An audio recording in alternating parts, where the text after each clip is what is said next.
दोस्तों जी आजकलના વિવાહ તે થઈ મતલબ કે વડાળું કરે તે હું જોઈન કરે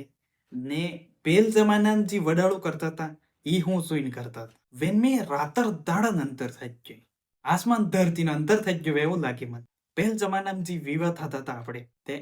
ડોગરા શું કરતા વડવાળ જો વાવતા હટે તે આપણું ને ખેતર વે તો કઈ બી પાળ દેતા દો મારું જ ખેતર દો ઇતરું સબ આપણું છે કેમ કે પેલો મય તે જોતો ને કાગદા મેં ને આજકાલના વિવાહ છે તે સોરો દારૂ હારું પીએ કે નહીં પીતો હોય, બીડી સિગરેટ પીએ કે નહીં પીતો હોય, નોકરી કરે છે કે નહીં કરતો હોય, એમ શું હોય. ને ફેર આબાર એક નવું કંઈક હું એસઆઈવી આવી જ ગયું એમ કે તે એમાં વિવો કરે તો ઓલું કોણ ટેસ્ટ કરીને હામાં વિવાહ કરે એવું થઈ ગયું. માર કહેવાનો ઈ મતલબ હે આભારની જનરેશનને જોવે થકે ને આવાળી પેઢીને જોતે થકે પૈસા ખૂબ ઇમ્પોર્ટન્ટ થઈ ગયા દોસ્ત. વ્યવહાર થકી બી જ્યાદા ઇમ્પોર્ટન્ટ પૈસા થઈ ગયા. जिन पा पैसा है वेन व्यवहार ताकत पावर सब कुछ वेने से